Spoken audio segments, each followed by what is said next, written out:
And we are live. So I think it's day 10 now of these Facebook Live posts that I'm doing throughout July. So hopefully, as I always say at the beginning of a video, hopefully you can hear me and I haven't cut the top of my head off. I don't think I've done it so far.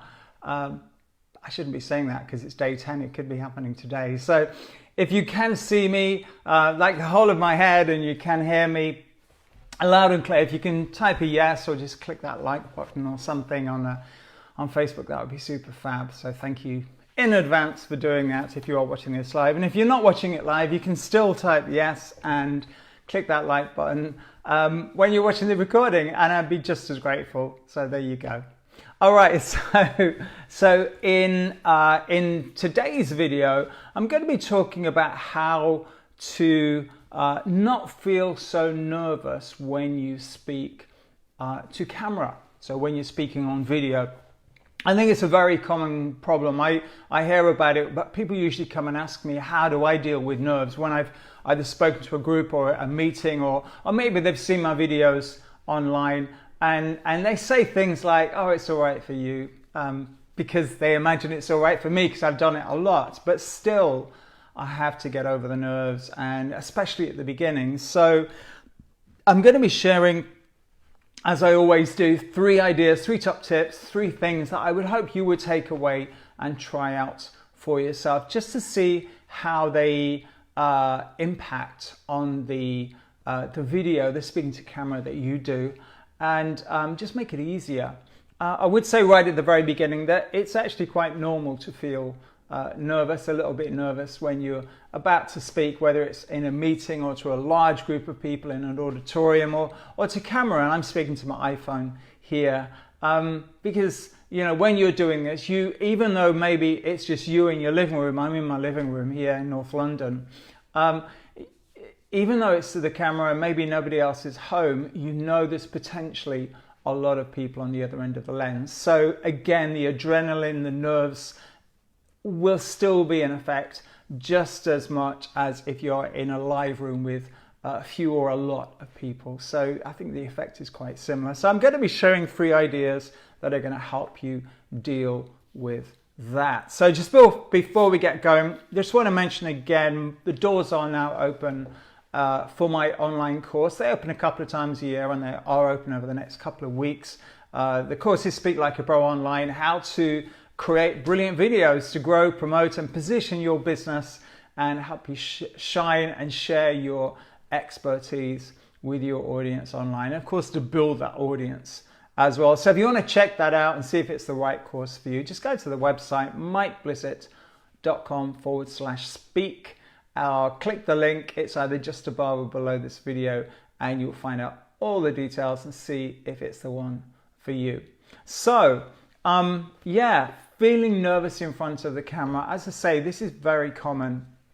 It really is. Whether you are in front of a camera or whether you're in front of an audience in a meeting at work, or giving a presentation, or a keynote even, you know, all I can say is after all those years as a singer and all these years as a trainer and speaker, I still get a little bit, you know, shy or nervous before I go live, before I begin whatever it is I'm going to be doing, training, speaking, etc. And as I said in the beginning of this video, I think the most important thing to mention right at the very beginning, that is that it's actually quite normal to feel some nerves. I know it's about how many nerves you feel and what they stop you doing, or how they can enable you to give a better performance or presentation. And we're going to talk about that. But really, the baseline is that it's a natural, normal, human thing to feel when we know we've got to deliver something to a group of people. I think Liza Minnelli said many years ago. And if I'm showing my age and you don't know who Liza Minnelli is, go check her out afterwards. She's an Oscar-winning actress and singer, so a bit of a legend. And she once said in an interview that the day she stops feeling nervous before she gives a performance is probably the day that she'll retire, she'll give up. And, you know, she doesn't do so many performances anymore because, She's done them for so many years, but she still does do some of them.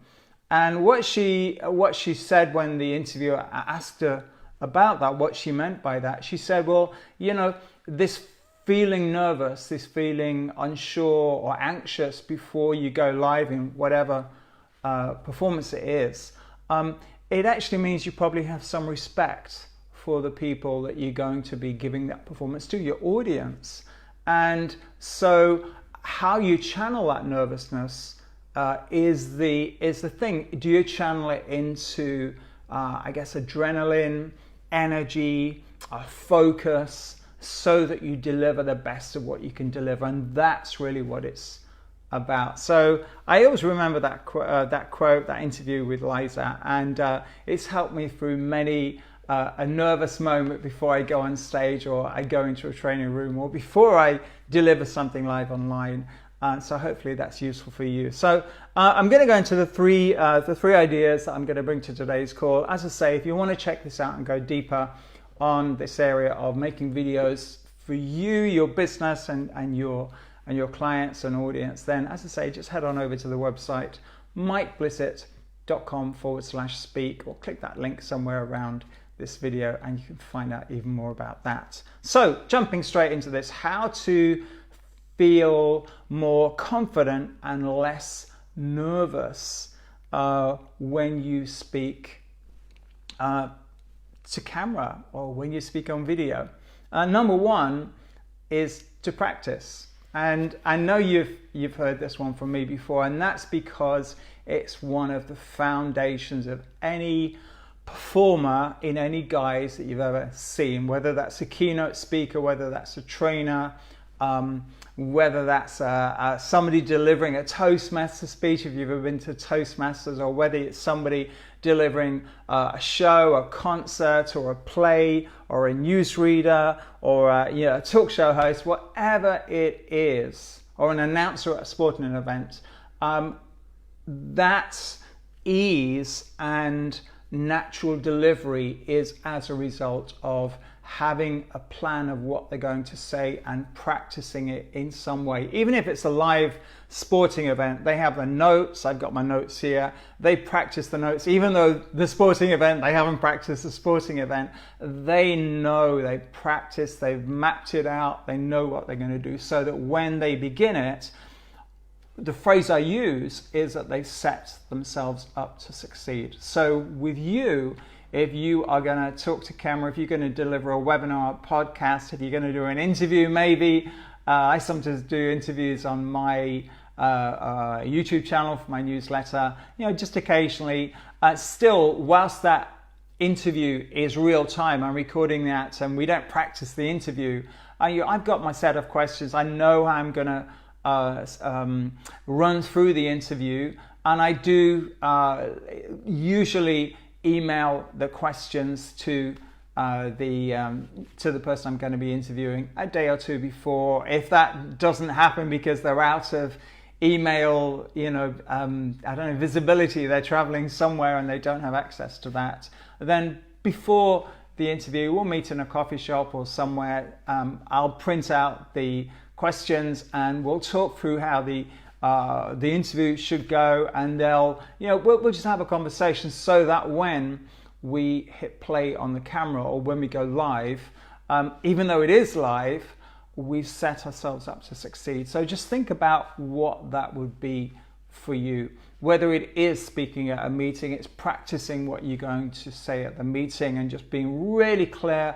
on the points that you want to deliver. Or whether it is a video like this, whether it's live or recorded, you've got your 3 top tips, you've got your title, you've got your main challenge, the reason you're going to be talking about the subject and sharing 3 top tips is because people have a challenge or a difficulty in this, and so this is your offering, this is you adding value to make a difference for your viewers. So all this work, and it doesn't have to be a lot of work, but it is some pre-video, pre-going live, pre-talk work, so that you just set out as much as you can what you're going to say. So practice, practice, practice. It's really important. And obviously, the more you practice, the more easy it'll become when you do speak to camera. Even though you might be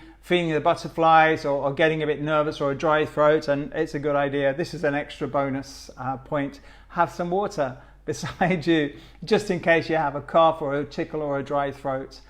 So that even if you do feel nervous, because you practice what you're going to say, because you've got your notes and you practice the notes, you set yourself up to succeed as much as you can. And just remembering what I said right at the very beginning, that after all that, if you do feel nervous, and you probably will, and I do, and I'm doing this live, and I'm still hoping that it turns out all right. So I've still got a little bit of nerves here. But the thing is, remember, it's normal to feel a little bit nervous. It's okay. Give yourself a break.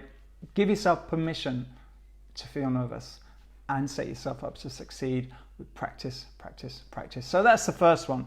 The second is to breathe. And again, one of the natural human reactions for feeling nervous when whether it's to camera or whether it's to live to a group of people, certain things happen. You know, our voice tightens, and sometimes, well, the throat tightens, the vocal cords tighten, and so the voice can go higher and maybe even get a little bit squeaky. And also we start to hyperventilate. Usually our breath is somewhere around the middle of the lungs, and it usually gets really high. So we just breathe in very, very short breaths and very rapid. And that can make you feel a little bit woozy, a little bit kind of nauseous or dizzy, just because that's a result of feeling nervous and not having enough oxygen in the blood that obviously feeds the brain. So a technique that I remember from when I was a singer is just to practice breathing.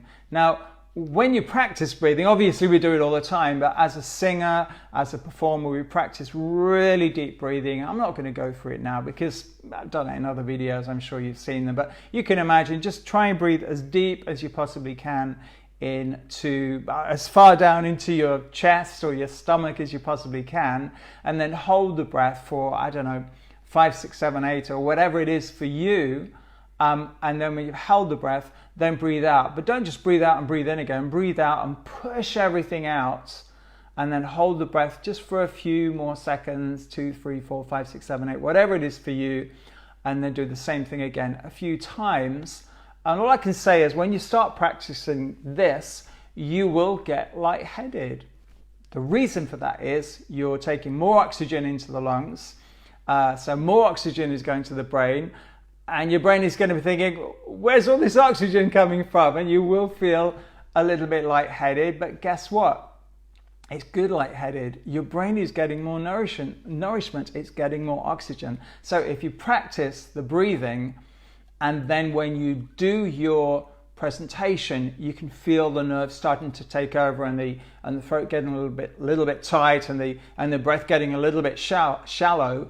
Just remember to breathe. You don't have to do the whole breathing technique, but just remember to bring the breath down just a little bit deeper into the lungs, and that will slow your mind down, because you'll just be regulating your breathing, giving yourself time to think, slowing down, and when you do that, you probably feel less nervous as well. Okay, so the second point is to remember to breathe.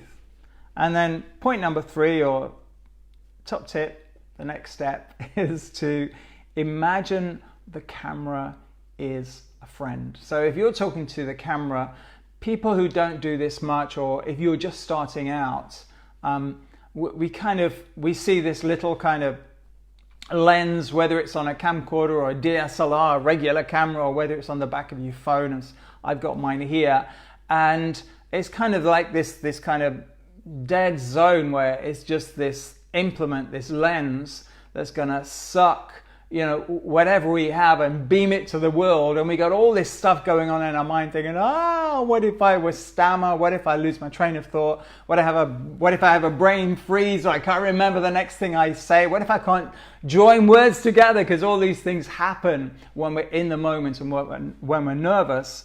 So the thing is, just imagine the camera is a buddy is a pal, it's a friend. It could be a best friend, it could be an acquaintance, someone you feel easy with. If you're in a coffee shop, if you're sitting in your living room on the sofa and just having a nice, easy conversation, and whatever you're going to be talking about in your video, imagine you're sat on your sofa or in a coffee shop with a friend, and you're just doing it to them, and that's the trick. So, as with all of these steps, it's about practicing.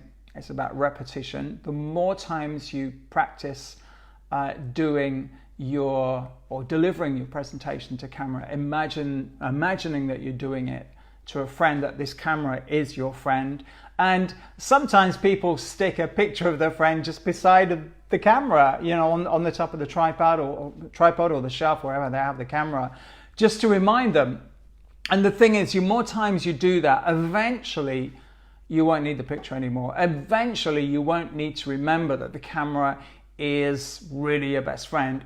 Eventually you'll just think, you know what, I'm friends with the camera. The camera likes me, I like the camera, we're good to go. And that's the place you get to. And it doesn't take very long. It does take some repetition to get there, but it doesn't take very long. So they're the 3 top tips today. So just run through them very quickly one last time. Number 1 is to practice, obviously. Number 2, breathe. Obviously, please keep breathing. And number 3 is imagine that that camera is a friend, is a buddy, is a pal. And just for the next few times on your video, just imagine that, or maybe even stick a picture of them beside your camera and just see what difference it makes. It's about trying things out. And I think that if you combine these 3 things, you'll feel less nervous, you'll feel more like you're in control, and you'll even enjoy it. And that's when you can take the picture down, you forget about the breathing, you forget that you do the work anyway. You're going to breathe, you practice your breathing, you've got your notes in front of you, you set yourself up to succeed, you're in a good place, you've got your glass of water, and whatever happens, happens. And just give yourself permission to be fully present. And if you do get a bit nervous, if you do stumble over your words, just own it. It's all part of a great presentation. So hopefully that has been useful for you. Remember, if you do want to dive deeper and get even more serious into how you can use video in your business, or just to promote what you do, the good stuff, then head over to my website, mikeblissett.com/speak. I'll say that one more time, mikeblissett.com/speak, and you can find out loads more there as well. If you've got any questions or comments, as always, leave them in the boxes below. They also give me ideas for future videos, because I'm making a video every single day through the month of July. So I thank you in advance for that. So that's it. I'm done for the day. I don't know what time it is here in London, something about, 7:30 or something. So wherever you are, I hope you're having a good day, or you've had a good day, and I look forward to speaking with you again tomorrow. Take care.